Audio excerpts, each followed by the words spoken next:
రోజు morning DHL couriers నుండి ముంబై నుండి ఒక కాల్ వచ్చింది. నా పార్సల్ ఒకటి రిటర్న్ అయింది. ముంబై నుండి తైవాన్‌కి అని చెప్పి. నేను వెంటనే రియాక్ట్ అయ్యాను. ఇది నేను ఏ పార్సల్ ముంబై నుండి అసలు నేను ముంబైలో స్టే చేయట్లేదు. అండ్ అలాగనే నా నేను ఎటువంటి పార్సల్ చేయలేదు. అండ్ తైవాన్‌లో ఛాన్సే లేదని చెప్పాను. అయితే అతను నా phone number and Aadhaar number ఆ డీటెయిల్స్ అన్నీ ఇచ్చాడు. అండ్ ఇచ్చి మీరు పార్సల్ డీటెయిల్స్ అన్నీ గూడా రాసుకోండి. వీలైతే మీరు సైబర్ క్రైమ్‌కి కాల్ కనెక్ట్ చేస్తాను. మీరు మాట్లాడండి అని జెప్పారు. నేను అలాగనే నోట్ జేసుకున్నాను. నోట్ జేసుకున్న తర్వాత నేను ఎందుకో నాకు డౌటొచ్చింది. ఒక 5 మినిట్స్ టైమ్ ఇవ్వండి. నేను డీటెయిల్డ్‌గా ఒకసారి మొత్తము రాసుకొని కంప్లీట్‌గా చెప్తాను అని చెప్పాను. అతను సరే అని జెప్పాడు. కాల్ కట్ చేశాడు.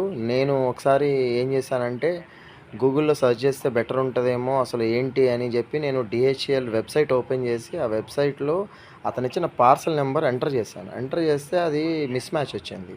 సో, ఈ లోపల మళ్ళీ అతను నాకు కాల్ చేశాడు. డీటెయిల్స్ అన్నీ రాసుకున్నారా లేదా అని జెప్పి అడిగి. సో, నేను ఇంకొక 2 మినిట్స్ టైమ్ అడిగాను. నాకు కొంచెం టైమ్ ఇయ్యండి. నేను ఆ డీటెయిల్స్ అన్నీ ఎంటర్ చేస్తున్నాను. మీకు నేను ఒకసారి కాల్ చేసినప్పుడు మీకు నేను ఆ